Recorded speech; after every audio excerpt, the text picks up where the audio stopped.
Assalamualaikum warahmatullahi wabarakatuh.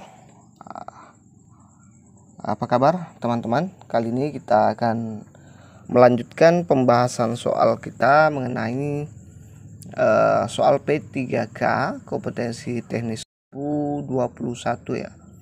Ini sudah part 5 ya. Tapi sebelum kita lanjut, saya mohon bantuan teman-teman untuk klik subscribe dan like-nya. Mudah-mudahan dengan klik subscribe dan like, teman-teman bisa dimudahkan nanti pada saat ujian ya, karena sudah membantu saya membangun channel ini. Insyaallah, amin. Bagi yang baru bergabung, tonton juga video-video sebelumnya. Ada part 1 dan seterusnya di situ. Tonton ya, karena ini sangat bagus, dan ini soalnya diambil dari soal-soal UP pedagogi ya.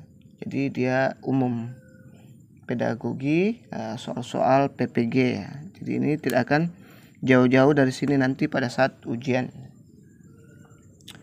Baik, kita langsung masuk ke soal nomor 1.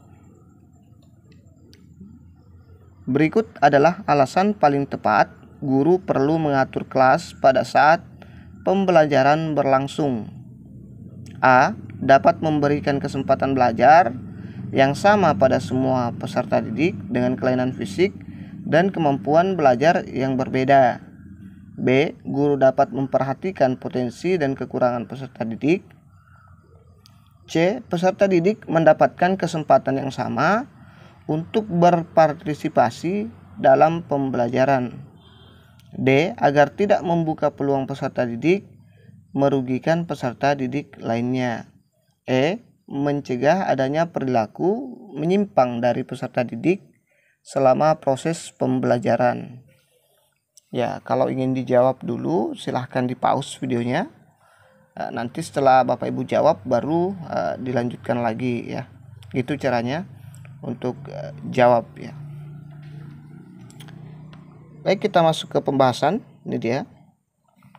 Jadi jawaban yang benar ada di option C, yaitu peserta didik mendapatkan kesempatan yang sama untuk berpartisipasi dalam pembelajaran. Tujuan guru mengelola kelas adalah agar semua siswa yang ada di dalam kelas dapat belajar dengan optimal ya. Dan mengatur sarana pembelajaran serta mengendalikan suasana belajar yang menyenangkan untuk mencapai tujuan belajar ya. Oke, jelas ya. Kita lanjut. Guru telah menetapkan berbagai pendekatan, strategi, model, metode, dan teknik pembelajaran yang mendidik secara kreatif. Hal tersebut berkaitan dengan standar kompetensi berikut. A. Sosial. B. Pedagogi. C. Personal. D. Profesional. E. Kepribadian. Jadi kira-kira yang mana jawabannya? Kita masuk ke pembahasan ya. Jadi jawaban yang benar ada di option B ya, yaitu dia termasuk pedagogi ya.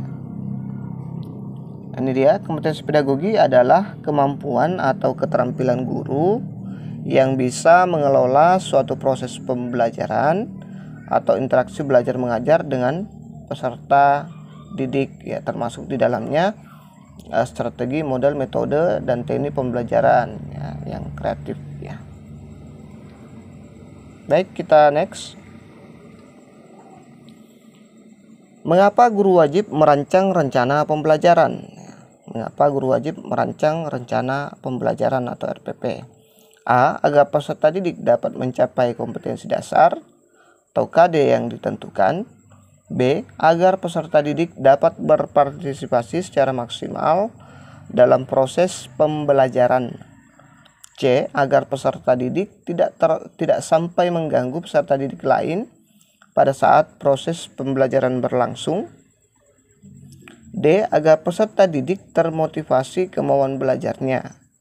E. Agar peserta didik terfasilitasi pengalaman belajarnya dengan baik ya.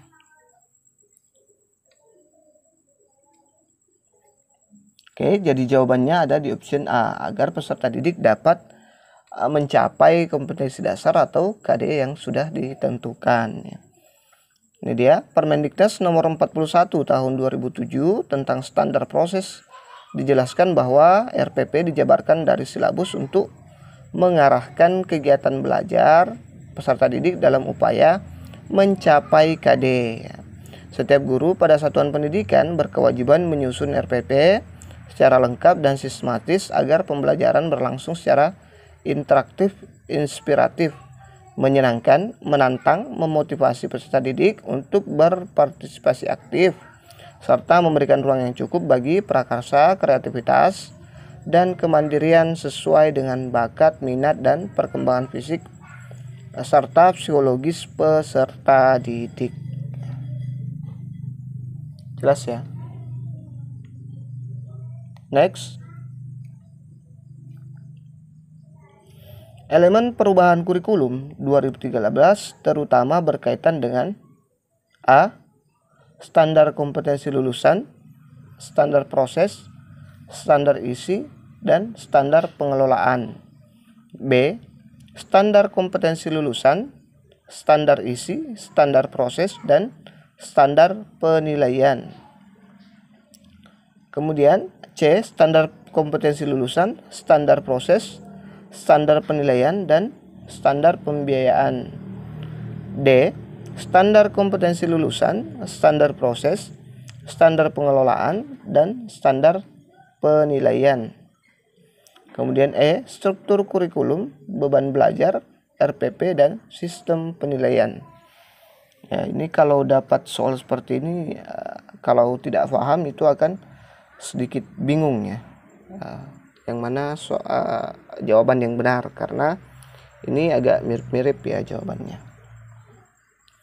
Baik, bisa di pause dulu sebelum saya bahas. Ini dia. Jadi jawaban yang benar ada di option B ya.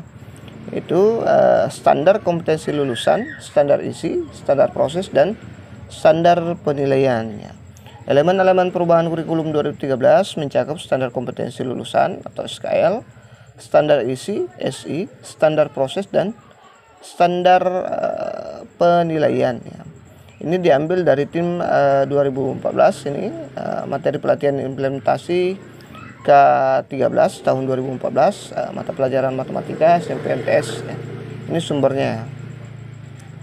Jakarta Pusat Pengembangan Profesi Pendidikan, Badan Pengembangan Sumber Daya Manusia, Pendidikan Kebudayaan, Penjaminan Mutu Pendidikan, Kementerian Pendidikan dan Kebudayaan. Jadi ini sumber jawaban ini ya. Oke, jelas ya. Kita lanjut. Peran guru dalam proses pembelajaran di sekolah harus mengkondisikan pembelajaran yang interaktif, inspiratif, yang menyenangkan, menantang, memotivasi.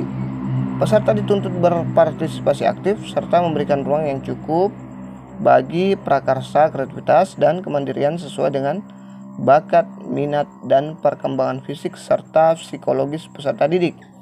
Untuk itu, setiap guru perlu memahami dan menggunakan prinsip pembelajaran, yakni A. Dari peserta didik yang diberitahu menuju peserta didik mencari tahu. Dari guru sebagai satu-satunya sumber belajar menjadi belajar berbasis aneka sumber belajar. Kemudian dari pendekatan tekstual menuju proses sebagai penguatan penggunaan pendekatan ilmiah. B. Dari pembelajaran berbasis konten menuju pembelajaran berbasis kompetensi.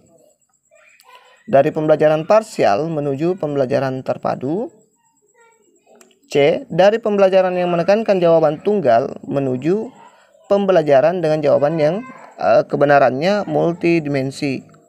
Dari pembelajaran verbalisme menuju keterampilan aplikatif, peningkatan dan keseimbangan antara keterampilan fiskal, hard skills, dan keterampilan mental atau soft skill. E. Semua jawaban benar. Kira-kira yang mana nih jawabannya? Bisa di pause dulu ya kalau mau jawab. Oke, ini dia pembahasannya. Pasal 19 ayat 1 Peraturan Pemerintah Nomor 19 Tahun 2005 tentang Standar Nasional Pendidikan atau SNP ya, bahwa pembelajaran harus disajikan secara menarik. Wujud dari pembelajaran menarik tersebut harus interaktif, inspiratif, menyenangkan, menantang, dan memotivasi peserta didik untuk berpartisipasi aktif serta memberikan ruang yang cukup bagi prakasa, kreativitas, dan kemandirian sesuai dengan bakat, minat, dan perkembangan fisik serta psikologis peserta didik ya.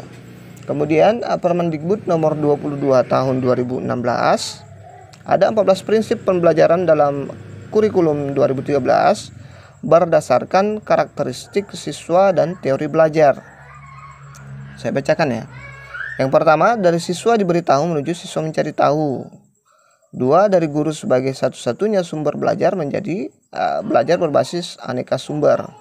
Kemudian yang ketiga, dari pendekatan tekstual menuju proses sebagai penguatan penggunaan pendekatan ilmiah. Yang keempat, dari pembelajaran berbasis konten menuju pembelajaran berbasis kompetensi. 5, dari pembelajaran parsial menuju pembelajaran terpadu. 6, dari pembelajaran yang menekankan jawaban tunggal menuju pembelajaran dengan jawaban kebenarannya multidimensi. 7, dari pembelajaran verbalisme menuju keterampilan aplikatif. 8, peningkatan dan keseimbangan antara keterampilan fiskal atau hard skills dengan keterampilan mental atau soft skills. 9, pembelajaran mengutamakan pembudayaan dan pemberdayaan siswa sebagai pembelajar sepanjang hayat. Kemudian yang 10, pembelajaran yang menerapkan nilai-nilai dengan memberi keteladanan ing ngarso sung tulodo, membangun kemauan ing madio mangun karso, dan mengembangkan kreativitas siswa dalam proses pembelajaran. Tuturi Handayani. 11, pembelajaran berlangsung di rumah, di sekolah, dan di masyarakat. 12, pembelajaran menerapkan prinsip bahwa siapa saja adalah guru, siapa saja adalah siswa, dan di mana saja adalah kelas. 13, pemanfaatan teknologi informasi dan komunikasi atau TIK untuk meningkatkan efisiensi dan efektivitas pembelajaran. 14, pengakuan atas perbedaan individual dan latar belakang budaya siswa. Jadi ini adalah 14 prinsip pembelajaran dalam K13 berdasarkan karakteristik siswa dan teori belajar berdasarkan Permendikbud nomor 22 tahun 2016 ya. Jadi jawaban yang benar ada di option E ya. Karena ini semua termasuk dalam 14 prinsip pembelajaran kurikulum 2013 ya. Ya, jadi jawabannya semua benar ya. Termasuk dari 14 prinsip pembelajaran ini ya. Oke, itu saja dulu yang sempat kita share pada kesempatan kali ini. Lebih dan kurangnya mohon dimaafkan. Terima kasih sudah menonton. Bagi yang sudah subscribe dan like, terima kasih banyak sudah subscribe dan like-nya. Mudah-mudahan Allah membalas kebaikan Bapak Ibu Guru. Assalamualaikum warahmatullahi wabarakatuh.